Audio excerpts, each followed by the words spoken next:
Bonjour à tous et à toutes.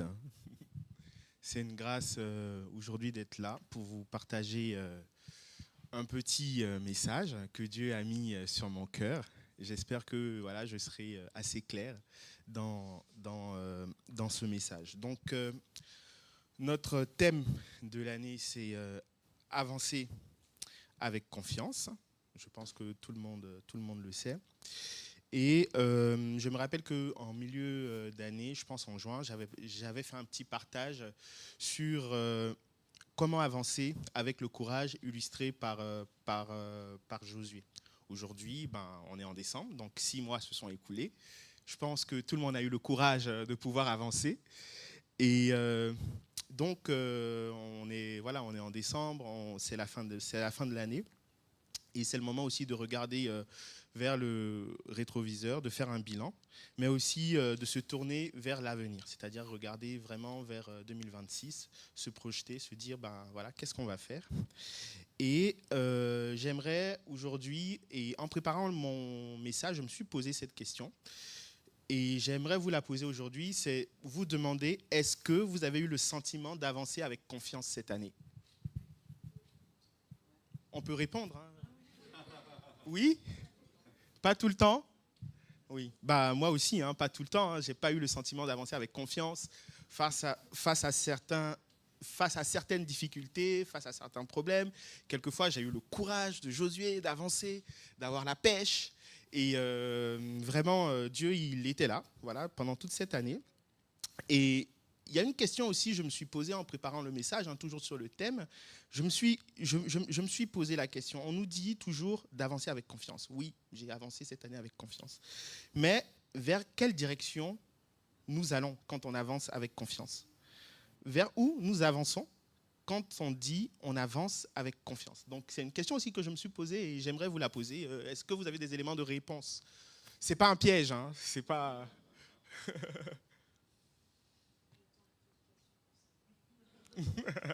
D'accord.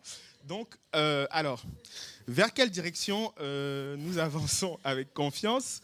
Pour moi, en fait, la direction, pour moi, c'est le but de Dieu. C'est les intentions de Dieu pour notre vie. On a eu cette année d'Éric qui est venu avec certaines prophéties pour l'Église. On a parlé de Original Design. Et pour moi, vraiment, c'est le plan de Dieu pour notre vie. Jérémie 29, verset 11 dit « Car moi, je connais les projets que j'ai formés pour vous, projets de paix et non de malheur, pour vous donner un avenir et une espérance. » Amen. Dieu nous donne un avenir et une espérance. Donc, en lisant ce verset, je comprends déjà que Dieu, il a un plan merveilleux pour nous. Mais aujourd'hui, on est en 2025, comme je l'ai dit tout à l'heure. On a fait le bilan. Et qu'est-ce qu'il en est de notre réalité actuellement, aujourd'hui? Est-ce qu'on peut se visualiser dans le plan de Dieu pour nous? Est-ce qu'on peut se visualiser, tu peux mettre la diapo, dans les intentions de Dieu pour nous, dans le rêve de Dieu pour nous? Alors, j'aimerais vous parler d'un personnage aujourd'hui qui a vraiment marqué l'histoire de la Bible par son courage, par son leadership. Et quand on regarde les étapes de sa vie, il a pris des décisions qui lui ont permis d'avancer avec confiance vers le rêve de Dieu pour lui, vers les intentions de Dieu pour lui. On va voir comment les choix de Joseph ont été déterminants pour l'accomplissement du rêve de Dieu pour lui, mais aussi on va voir comment ces choix-là, même insignifiants hein, aux yeux des hommes, peuvent être porteurs aux yeux de Dieu.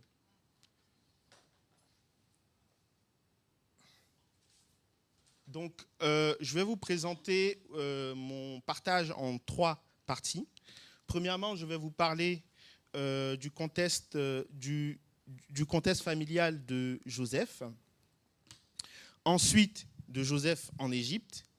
Et ensuite, de ses décisions qui vont le conduire vers le plan de Dieu pour sa vie. Donc, contexte familial de Joseph. On voit ici que Joseph, quand on lit l'histoire de Joseph, on voit que Joseph avait 17 ans quand l'histoire commence et c'est l'avant-dernier d'une fratrie de 12 frères. C'est le fils préféré de Jacob et on le voit dans Genèse 37, verset 4. Quand on prend Genèse 37, verset 4, on voit que Joseph était le fils aimé de Jacob et ses frères remarquèrent que leur père l'aimait plus que tous. Ils se mirent donc à le détester. On voit que Joseph était le fils préféré, ses frères le détestent. Ils étaient incapables de lui parler sans agressivité. Ils le détestaient d'autant plus qu'il rapportait à son père tout le mal qu'il faisait. Et donc, Joseph, en tant que fils aimé, voilà, il avait quand même son petit caractère. Je ne vais pas lire toute l'histoire dans la Bible parce que ça va être un peu long, mais je vais vous raconter au fil de l'eau comment l'histoire se passe. Et donc, Joseph, un jour, il fait un rêve. Je vais même dire 2 rêves. Mais ce n'est pas n'importe quel rêve. Ce n'est pas un rêve donc, qu'on rêve le soir. Comme ce n'est pas un rêve banal. Et à l'époque, et même aujourd'hui, quand certains songes étaient revêtus d'une force particulière, ils étaient considérés comme des révélations de Dieu, des annonces prémonitoires que quelque chose allait bientôt se passer. Et même quand il y en avait 2, c'était le signe que la chose même était sûre et décidée par Dieu. Et donc, qu'est-ce que Joseph fait comme rêve ? Il fait un premier rêve. Donc, son premier rêve, les gerbes rassemblées par ses frères s'inclinent devant la gerbe de Joseph. Ensuite, il fait un deuxième rêve. Le soleil et la lune se prosternent devant lui. Autrement dit, son père, sa mère, ses frères se prosternent devant Joseph. Donc, on voit que là, Joseph, il fait 2 rêves. Et ces 2 rêves, on remarque que il y a des... On voit que les éléments se prosternent devant lui. Donc, waouh, c'est des rêves puissants, c'est des rêves de grandeur, et on imagine que Joseph va être élevé en dignité vis-à-vis de ses frères. Et donc Joseph, il est tout content, même moi, j'imagine si je fais un rêve comme ça, je vais dire waouh, gloire à Dieu, Seigneur, tu vas me bénir bientôt, tout ça. Et donc Joseph, il est content, il va raconter son rêve à ses frères en pensant que le regard de ses frères allait changer vis-à-vis de lui. Il s'est dit, mes frères, ils vont croire peut-être que maintenant, je vais être élevé, ça va être bien, tout ça. Non, ses frères, au contraire, ils le détestent encore plus. Et même ses frères, si je peux faire un jeu de mots, rêvent de le tuer. Et donc, un jour, Jacob, qui est le père de Joseph, envoie Joseph pour aller voir les frères de Joseph qui étaient en train de paître les troupeaux et tout. Et les frères de Joseph vit Joseph de loin. Quand ils vit Joseph de loin, ils se mirent à comploter pour le faire mourir. La Bible dit que quand ils l'ont vu, ils ont dit « Voici le faiseur de rêves ». Donc, ils se mirent à comploter pour le faire mourir. Ils le jetèrent dans une citerne. Et là, c'est le cauchemar de Joseph. Quelque temps plus tard arrive, et son frère Judas, qui veut épargner quand même la vie de Joseph, va proposer à ses frères de le faire remonter de la citerne. Donc on imagine Joseph qui est jeté dans une citerne pendant quelques heures, qui est vraiment triste, il a peur, il se dit mais qu'est-ce que mes frères m'ont fait et tout. Et son frère Judas va proposer à ses frères du coup de vendre Joseph pour 20 pièces d'argent. Et là, c'est vraiment le drame. Joseph, il a 17 ans quand il est vendu par ses propres frères comme une marchandise. Vous vous imaginez, c'est vraiment dramatique. Quelqu'un qui est dans une fratrie, qui est vendu, qui est censé avoir l'amour de ses frères, est vendu comme un esclave dans un pays étranger, sans aucun ami, sans personne à qui se confier. Et moi, personnellement, je me serais posé cette question. Je me serais dit, le Seigneur, il m'a fait voir de grandes choses dans ma vie. Et là, aujourd'hui, je suis esclave. Et Dieu dans tout cela, en fait. Et vraiment, j'imagine Joseph à ce moment-là, parce qu'il n'hésite pas de plus grande de pire solitude que le rejet, en fait. J'imagine les moments de doute de Joseph, Joseph qui a vu le plan merveilleux de Dieu pour sa vie.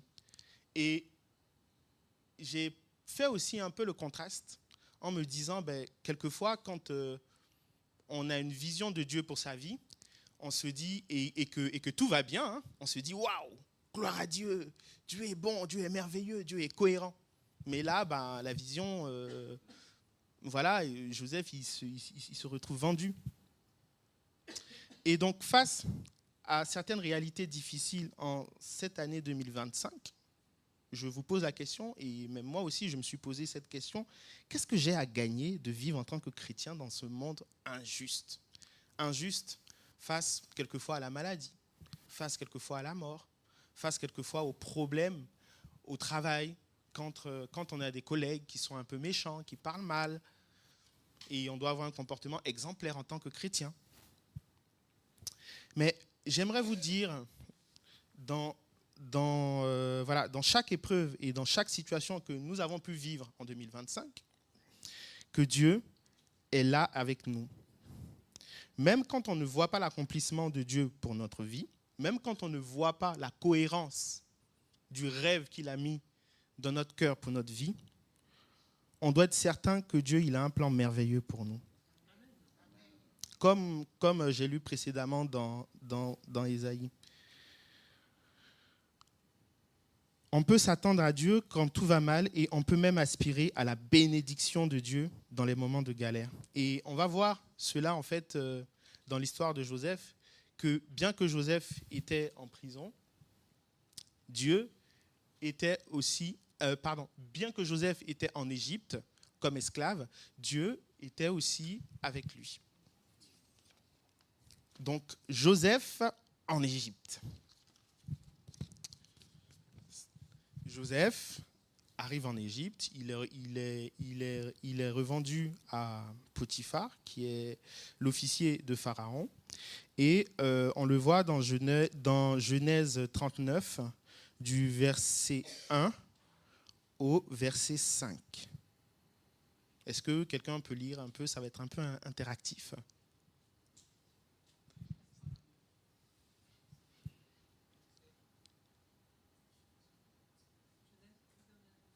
Genèse chapitre 39, versets 1 à 5.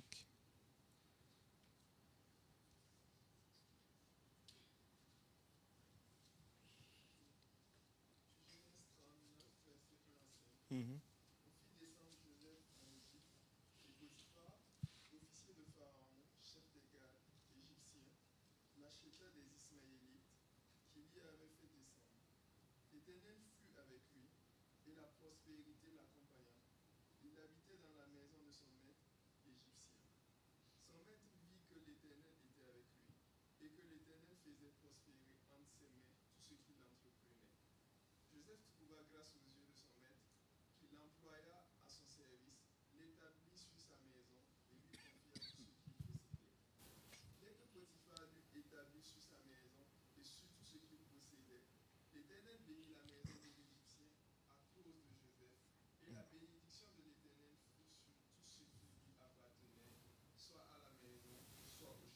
Amen. On voit que Joseph, il était esclave d'un certain Potiphar, mais Dieu était avec lui. Dieu l'a béni. Quelles que soient en fait nos situations peut-être assez compliquées qu'on a vécues en cette année 2025, j'aimerais vous dire que si vous avez l'impression que vous n'êtes pas dans le plan de Dieu, moi, j'aimerais vous dire que si, vous êtes dans le plan de Dieu. Parce que Dieu, il est avec vous. Et il trouvera toujours un moyen de vous sortir en fait de votre difficulté. Dieu a béni Joseph, bien que sa situation d'esclave, de personne rejetée, loin de sa famille, était peu enviable. Moi, vraiment, je n'aurais pas envié la situation de Joseph là en tant qu'esclave. Mais Dieu, vraiment, il a béni Joseph là où il était en fait. Parce que en fait, Joseph, il avait les yeux qui étaient restés fixés sur Dieu. Et je vous invite aujourd'hui à avoir les yeux fixés sur Dieu. Et quand on s'arrête sur cette partie-là, de la vie de Joseph, on peut se dire que la promesse va bientôt se réaliser. Parce que quand même, Joseph, il est à côté de Potiphar, il est béni, il a tout, et même ce qu'il entreprend, en fait, est béni. Donc, on peut se dire vraiment que oui, bientôt, voilà, il va prendre peut-être même la place de Potiphar, être à côté du Pharaon. Eh bien non. Non, non, non, non, non, parce qu'à cette période-là, la femme de Potiphar était seule. Et elle voulait que Joseph satisfait ses désirs personnels. Et donc, elle a demandé à Joseph de coucher avec lui. Mais Joseph, il refuse de faire cela. Pourquoi Joseph, il refuse de faire cela? Il refuse non seulement de trahir son maître, mais de pécher contre Dieu. Et donc, pour se venger, la dame, elle a jeté Joseph en prison pour lui faire du mal. Et parce que Joseph, il était un esclave, personne n'a défendu Joseph. Joseph, il est resté seul en prison, comme ça.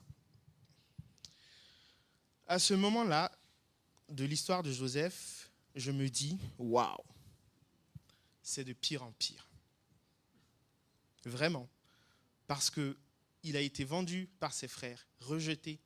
Et là encore, tout marche bien. Il est béni.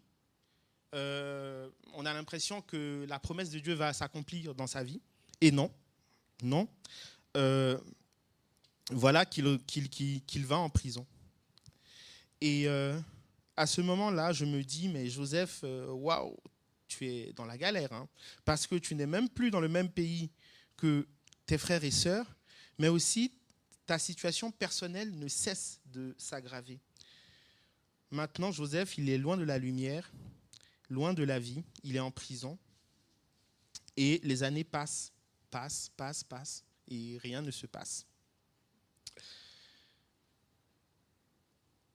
Vous connaissez peut-être la fin de l'histoire, mais Joseph, lui, à ce moment-là, il ne connaissait pas la fin de l'histoire.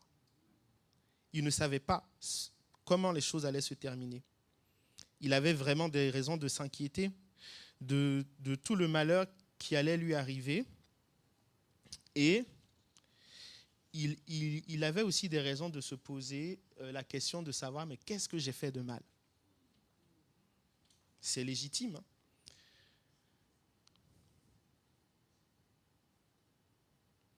Et on voit dans la parole de Dieu que des mois s'écoulent dans la prison, mais même dans l'obscurité de la prison, Dieu est avec Joseph dans certains petits services qu'il doit accomplir comme prisonnier.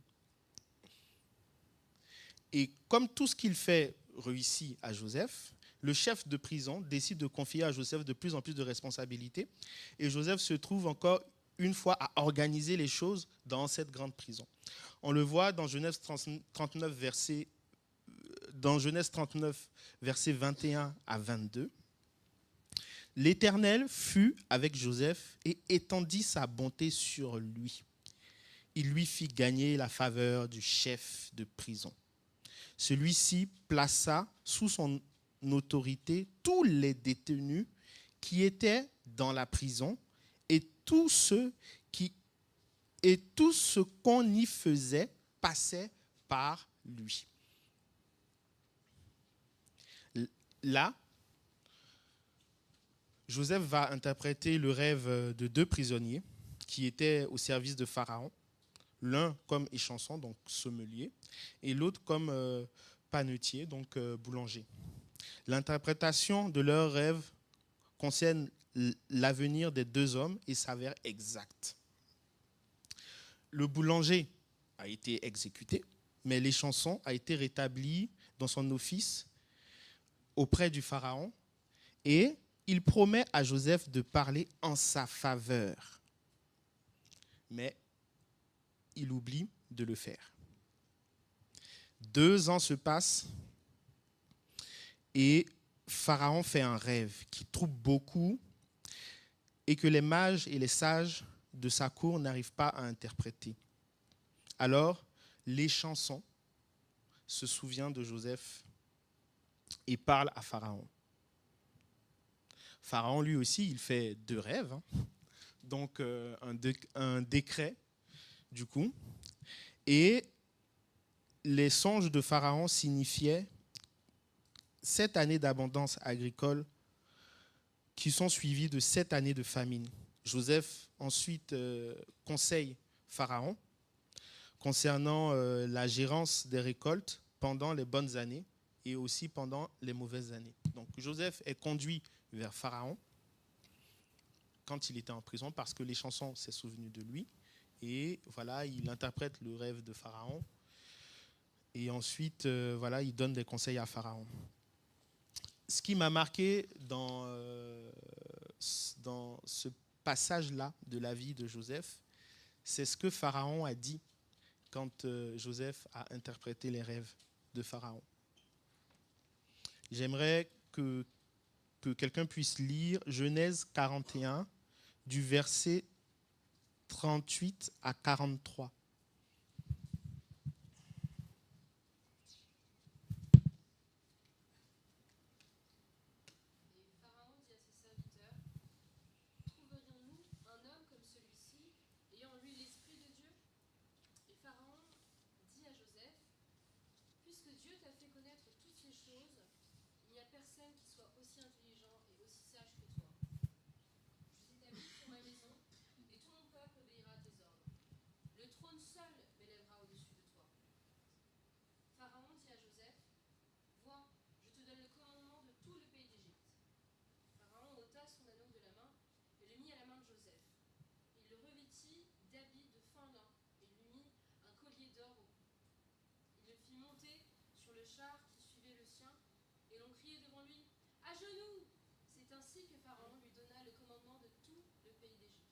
Amen. Joseph rentre dans sa promesse, dans le plan de Dieu pour lui, dans le rêve de Dieu pour lui, dans sa destinée. Alors, l'histoire de Joseph m'a fait beaucoup réfléchir à ma vie personnelle et je me suis posé beaucoup de questions par rapport à ce parcours vraiment tumultueux. Je me suis dit, Joseph, comment il a pu sortir de ce parcours-là? Qu'est-ce qu'il a fait? Parce que bien vrai que le Seigneur, il était avec lui, mais aussi on voit que Joseph, il a eu une attitude vraiment exemplaire aussi. Et donc, j'aimerais vous partager les décisions qui conduisent vers le plan de Dieu et que Joseph a prises tout au cours de sa vie. On voit que les choix de Joseph ont été déterminants pour entrer dans le plan de Dieu pour sa vie. Et j'aimerais aussi souligner quelque chose, c'est que le plan de Dieu, ce n'est pas un automatisme. Quand on lit l'histoire de Joseph, on voit vraiment que ce n'est pas un automatisme. Il y a toujours une dimension de « si tu marches dans mes desseins, si tu marches dans mes voies, alors je ». On peut le voir dans Josué 1, verset 8, où Dieu dit à Josué que ce livre ne s'éloigne point de ta bouche, médite-le jour et nuit pour agir fidèlement selon tout ce qui y est écrit, car c'est alors que tu réussiras, que tu auras du succès dans tes entreprises, c'est alors que tu réussiras. On le voit aussi dans 1 Roi 3, verset 14, quand Dieu parle à Salomon et il dit « Si tu marches dans mes voies en observant mes lois, mes commandements, comme l'a fait David, ton père, je prolongerai tes jours. » Donc, il y a vraiment cette dimension de « si tu marches dans mes desseins, alors je ». Je ne suis pas en train de dire que la grâce, ce n'est pas immérité et que la grâce, on la mérite. Non. Je suis en train juste de dire que l'aide de Dieu, très souvent, l'aide de Dieu est proportionnelle à l'attente qu'on a en lui. Et pour illustrer cela, on voit que David, dans le psaume 40, dit « J'ai mis en l'Éternel mon espérance, et il s'est incliné vers moi. Il a écouté mes cris, il m'a retiré de la fosse de destruction, du fond de la boue, il a dressé mes pieds sur le roc, il a affermi mes pas. Et donc, quand on retrace l'histoire et le parcours de Joseph jusqu'à la cour de Pharaon, on voit que avancer avec confiance, c'est aussi attendre l'intervention de Dieu avec confiance. On voit que l'un des choix les plus importants que Joseph a fait à ce moment-là, c'est d'être patient. C'est d'être patient pour l'accomplissement du plan de Dieu dans sa vie. On voit on voit aussi dans Genèse 41, verset 46, que Joseph était âgé de 30 ans lorsqu'il se présenta devant le Pharaon, le roi d'Égypte. C'est ce que la Bible dit. Joseph était âgé de 30 ans. Donc 13 ans se sont écoulés entre ces 17 ans où il fut vendu jusqu'à son ascension vers Pharaon. 13 ans se sont écoulés avant l'accomplissement de la promesse. À ce moment-là, Joseph, il aurait pu faire des choix bizarres, si je peux m'exprimer ainsi, des choix qui ne rentrent pas dans le plan de Dieu pour lui. Et il aurait pu aussi se précipiter selon ses désirs émotionnels, physiques, et le plan de Dieu allait probablement échouer pour sa vie. Mais Joseph, à ce moment-là, il a choisi de manifester le fruit de l'esprit en mettant ses sentiments et ses désirs à l'épreuve. On voit que l'épreuve a forgé le caractère de Joseph pour son ascension au palais, mais aussi il a manifesté le caractère de Christ en lui. Et Paul nous dit, et il nous exhorte à marcher selon l'esprit, c'est-à-dire marcher selon ce que Christ a mis en nous. Et on le voit dans Galates 5, car la chair a des désirs contraires à ceux de l'esprit.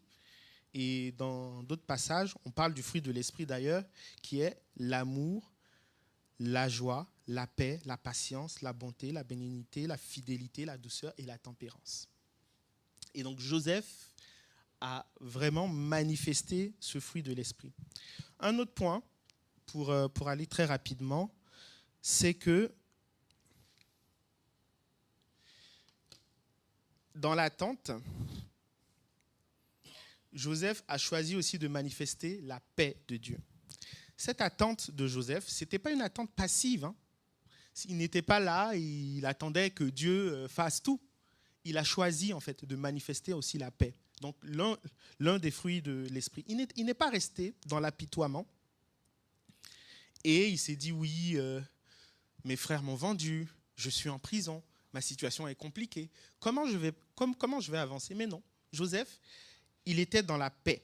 Et la paix, nous l'avons déjà. Nous l'avons déjà malgré les épreuves.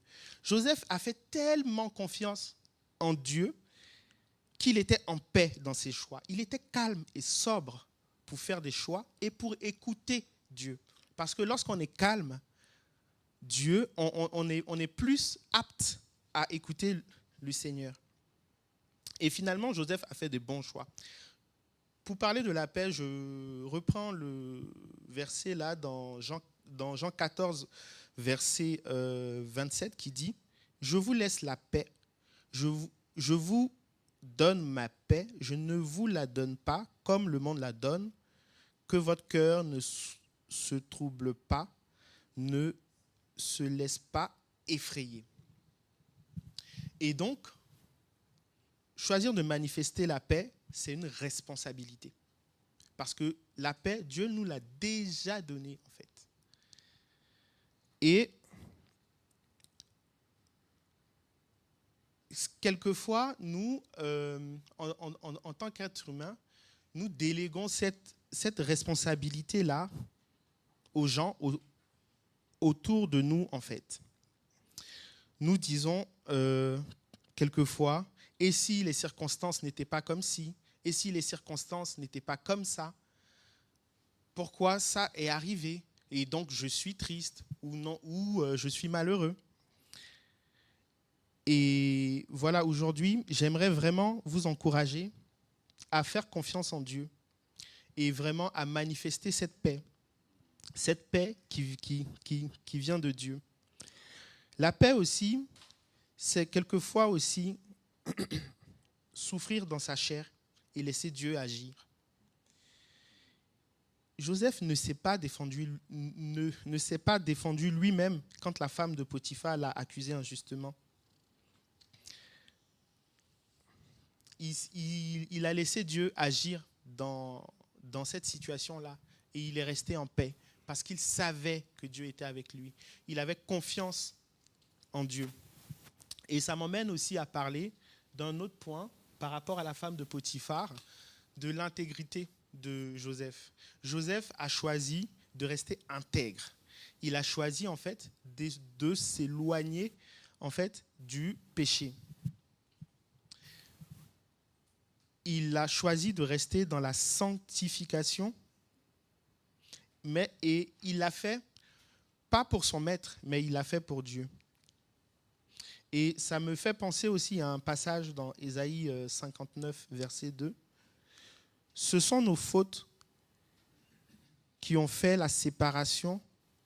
Ce sont vos fautes qui ont fait la séparation entre vous et votre Dieu. Vos péchés qui l'ont caché et qui ont empêché de vous écouter. Joseph voulait être en communion avec Dieu. Il voulait que Dieu l'écoute. Et donc, il a choisi vraiment de rester dans la sanctification. Un autre point aussi, Joseph a choisi de servir dans le silence et dans le secret. Et ce qui m'a beaucoup frappé, c'est que Joseph, en prison, il était en action. Il n'était pas passif.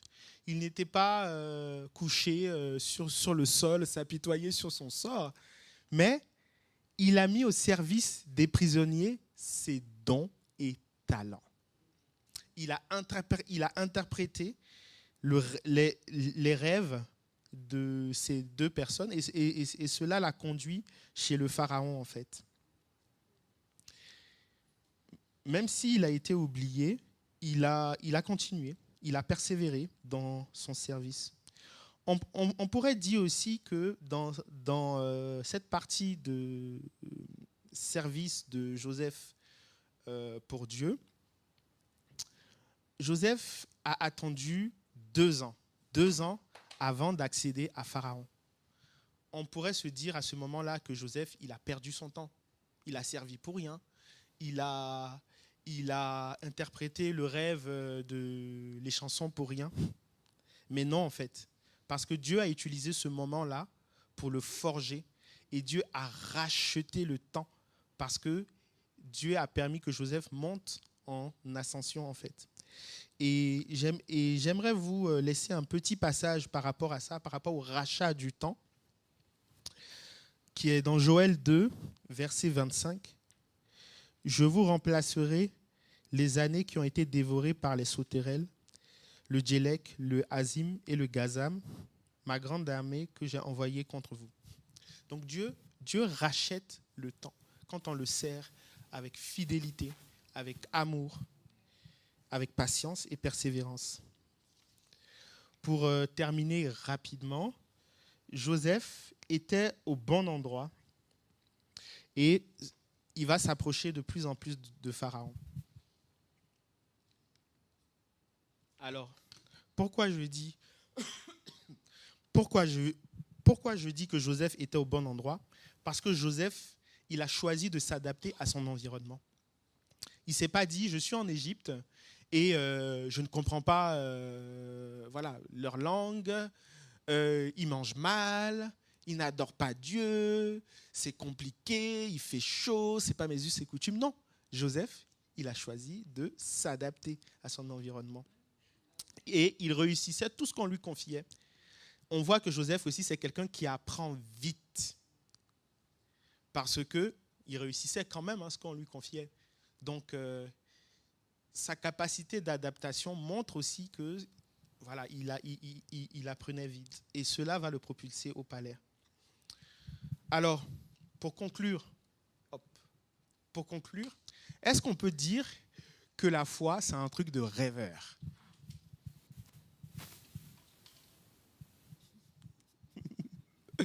Alors, à l'image de Jésus, qui a dû transporter la croix sur le chemin du calvaire avant de vivre le triomphe de la résurrection, Joseph a dû souffrir injustement avant de voir enfin la promesse de Dieu s'accomplir dans sa vie.